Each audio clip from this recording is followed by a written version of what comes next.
पृथ्वी पर सबसे ज्यादा सुखी कौन है? ऐसा कौन सा सुख है जो ब्रह्मांड में सबसे बड़ा है, जिसे भोगने के बाद और कोई इच्छा ही नहीं बचती? इसी सुख के बारे में हम आज एक रहस्यमय कहानी के माध्यम से समझते हैं। तो चलिए कहानी की शुरुआत करते हैं। जब शहर में एक गांव में एक जैन गुरु रहा करते थे। उनकी ख्याति पूरे देश में काफी ज्यादा फैली हुई थी। दूर दूर शहर से लोग आके उनसे मिलते थे। लोगों को उनके पास आना, उनसे ज्ञान लेना काफी पसंद था। सभी लोग अपनी अपनी समस्याओं का समाधान उनसे करवाते थे। जैन गुरु रोज प्रातःकाल सैर करने जाया करते थे। ऐसे ही एक दिन वह सुबह सुबह अपने एक अनुयायी के साथ सैर कर रहे थे कि तभी अचानक कहीं से एक व्यक्ति जैन गुरु के पास आकर उन्हें भला बुरा कहने लगता है, उनका काफी अपमान करता है। उस व्यक्ति द्वारा जैन गुरु को काफी अपशब्द कहे गए, परंतु उन्होंने उस व्यक्ति की किसी भी बात का कोई जवाब नहीं दिया।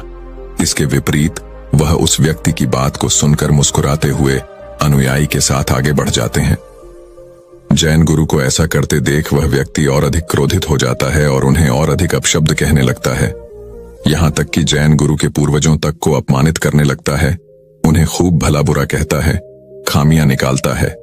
पर इसके बावजूद भी जैन गुरु मुस्कुराते हुए आगे बढ़ते रहते हैं और कुछ कहना जरूरी नहीं समझते।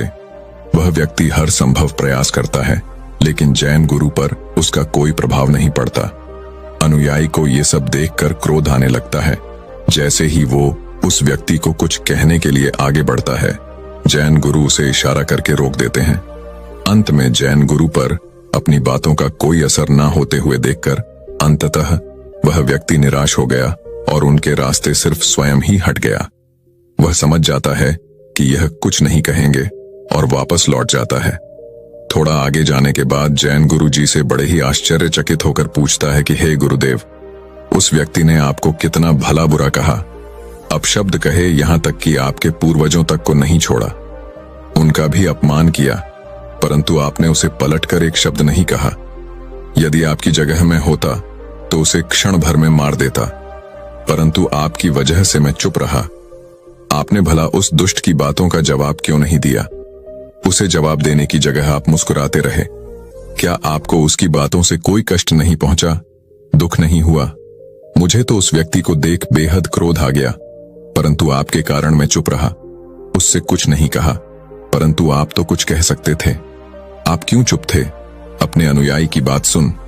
जैन गुरु ने तब भी कुछ नहीं कहा और उसे अपने पीछे आने का इशारा करते हुए आगे बढ़ गए। शिष्य को कुछ समझ नहीं आया कि वह क्या कर रहे हैं। वह चुपचाप गुरुजी के